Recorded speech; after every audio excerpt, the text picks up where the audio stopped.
Hi viewers, welcome to our channel. ప్రస్తుతం మనతో పాటు సీనియర్ జర్నలిస్ట్ దాము బాలా సార్ వారితో మాట్లాడదాం. నమస్కారం సార్. అత్యాచార కేసు నమోదైంది కదా హర్ష సాయి పైన. ఇప్పుడు ఆయన రియాక్ట్ అయిపోయారు, సమాధానం ఇచ్చారు ఇన్స్టాగ్రామ్ త్రూ ద్వారా అంటున్నారు. మరి ఆయన ఏ విధంగా రియాక్ట్ అవుతున్నాడు, ఆయన వర్షన్ ఏంటి, ఆయన ఏం చెప్తున్నారు సార్? హర్ష సాయి మీద ఒక అమ్మాయి కేసు పెట్టింది.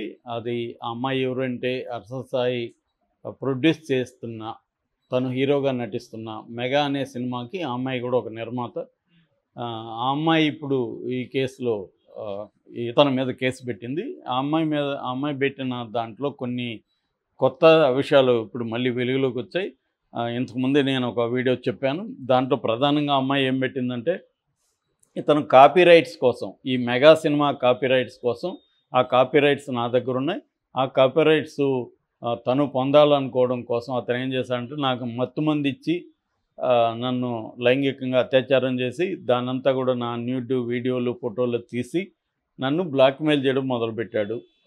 నా కాపీరైట్స్ ఇచ్చామన్నాడు అనేది ఆ అమ్మాయి చెప్తున్న ఆరోపణ. సో దాంతోపాటు అమ్మాయి పదే పదే రేప్ చేశాడని కూడా చెప్తుంది. సో ఇది కొద్దిగా మళ్ళీ కన్ఫ్యూజింగ్గా ఉంది. మనకి జానీ మాస్టర్ కేసు లాగే ఇది కూడా సిమిలారిటీస్ కనిపిస్తున్నాయి.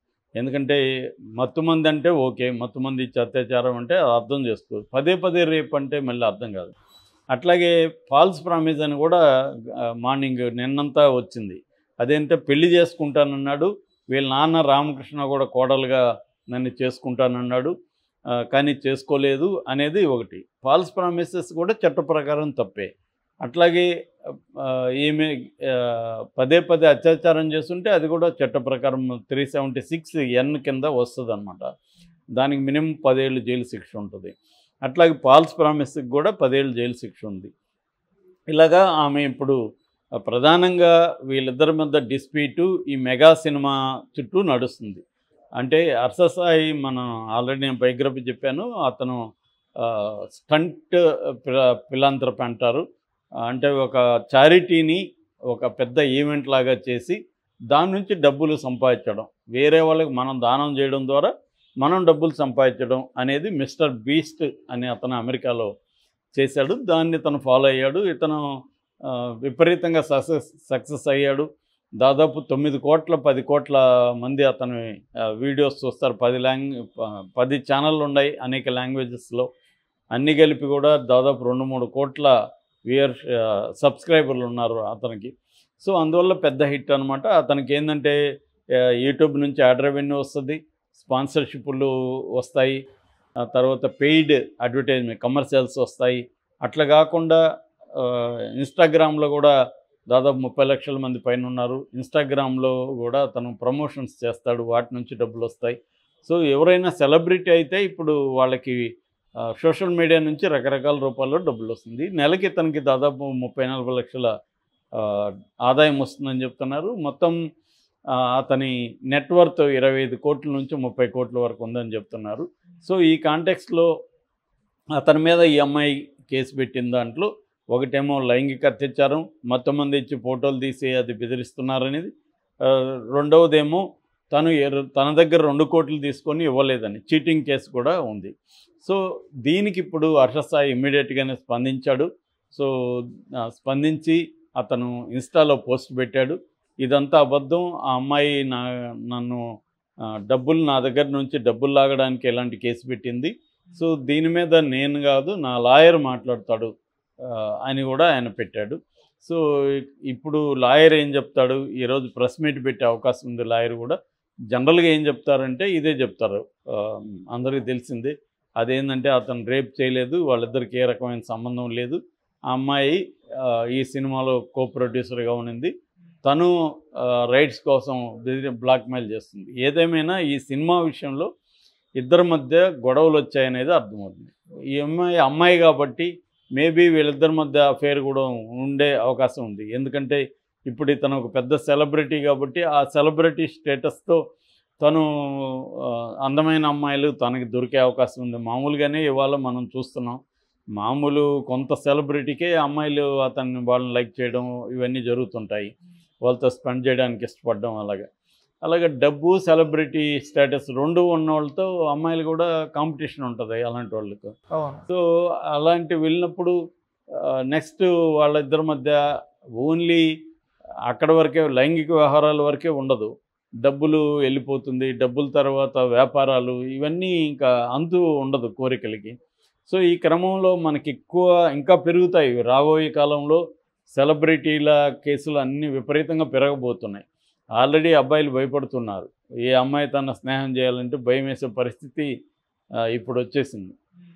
అట్లాగే సినిమా ఇండస్ట్రీలో కూడా ఎవరికి ఏమన్నా ఛాన్సులు ఇవ్వాలనుకున్నా ప్రాపర్గా ఛానల్స్లో వెళ్ళిపోవడం, వీళ్ళు అసలు కలవకుండా ఉండడం మ్యాక్సిమం ట్రై చేస్తున్నారు ప్రొడ్యూసర్లు, డైరెక్టర్లు. ఎందుకు వచ్చిన గొడవ, ఆ అమ్మాయితో క్లోజ్గా ఉండి అమ్మాయి ఏమన్నా సెల్ఫీ తీసుకొని దాన్ని ఏమన్నా మార్పింగ్ చేసి ఏమన్నా పెడుతుందేమో అన్న భయం పరిస్థితి పెరిగిపోయింది. ఎందుకంటే టెక్నాలజీ రావడం, ఈ డీప్ ఫేక్ టెక్నాలజీ వచ్చేసరికి ఫోటోలుని న్యూట్గా చేసేయచ్చు, ఫోటోలు లేకుండా కూడా మనల్ని క్రియేట్ చేసేయచ్చు, మన ఫోటో ఉంటే వీడియో చేసేయచ్చు, ఏమైనా చేసేయచ్చు. సో ఇంత అంటే ఏమీ లేకుండా కూడా అన్నీ ఉన్నట్టుగా క్రియేట్ చేసేయచ్చు. సో అందుకని ఇవాళ ఒకటి అమ్మాయిల్ని వంచడం కావచ్చు, అమ్మాయిల మీద అత్యాచారాలు కావచ్చు మన దేశంలో విపరీతంగా ఉన్నాయి, అది నో డౌట్. అమ్మాయిల మీద దాడులు కావచ్చు, రకరకాల రూపంలో వాళ్ళ మీద అత్యాచారాలు కావచ్చు జరుగుతున్నాయి. క్రైమ్స్ అగైనెస్ట్ విమెన్ అనేది బలంగా ఉంది. At the same time women కూడా కొంతమంది, అందరూ కాకపోవచ్చు, కొంతమంది ముఖ్యంగా అర్బన్ ప్లేసెస్లో సెలబ్రిటీ డబ్బున్న వాళ్ళని బ్లాక్మెయిల్ చేయడం కూడా బలంగా పెరుగుతుంది, కేసులు పెట్టడం. అందుకనే రేప్ కేసులు పెట్టడం. అంటే ఇప్పుడు ఒక అమ్మాయి తన వాలంటరీగా ఒక అబ్బాయితో 10 ఏళ్ళలో ఉన్న తర్వాత నన్ను రేప్ చేశాడని పెట్టేస్తుంది. సో దీన్ని ఇంకా కోర్టులో తేలాలి. సో ఇది బేసిక్గా జరుగుతుంది. అయితే ఇక్కడ మనకేందంటే ఇండియాలో ప్రాసెస్ ఈజ్ పనిష్మెంట్. కోర్టులో తేలి శిక్ష పడ్డం ఓకే, శిక్ష పడక ముందే ఈ ప్రాసెస్సే అతనికి శిక్షలాగా మారిపోతుంది, బెయిల్ త్వరగా రాదు. రెండవది మీడియా అంతా కూడా మీడియా ట్రయల్స్లో అతను దోషిగా నిలబెడుతుంది, సమాజం అంతా కూడా అతన్ని దోషి అనుకుంటుంది. దాని తర్వాత నిర్దోషం తేలినా కూడా ఇతను మేనేజ్ చేసుకుని బయటకు వచ్చాడేమో అనుకుంటారు తప్ప అతని నిర్దోషం నిరూపించడం అయితే అసాధ్యం.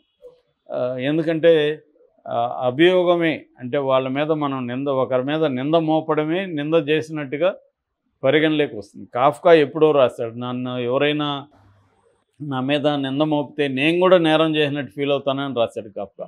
అది వ్యవస్థకున్న బలం అని రాశాడు. అలాంటిది ఇంకా వేరే వాళ్ళు ఫీల్ అవ్వరా? కాబట్టి ఇవి పెరిగిపోతున్నాయి. సో మరి ఇతను సమాధానం ఇప్పుడు ఏదేమైనా హర్ష సాయిని అందుకు అభినందించాలి. అతను మన జానీ మాస్టర్ లాగా పారిపోలేదు, ఇమ్మీడియట్గా పోస్ట్ పెట్టాడు, ఒక లాయర్ని పెట్టుకున్నాడు, డీల్ చేయడానికి రెడీ అయ్యాడు. అవసరమైతే జైలుకి వెళ్తాడు. జైల్లో కూడా అతను నాకు తెలిసి అక్కడ కూడా యూట్యూబ్ వీడియో తీసి పెట్టేస్తాడు. అక్కడ వరకు జైలర్లకి ఇతను డబ్బులు ఇచ్చి దాన్ని కూడా పెడతాడు. అంటే తనకి కొంత స్మార్ట్ అనేది మనకు అర్థమవుతుంది.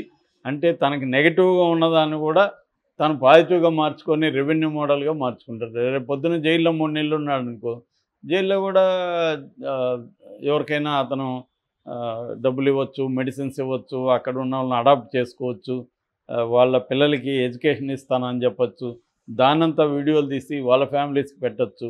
అలాగా అది కూడా అతనికి రెవెన్యూ మోడలే.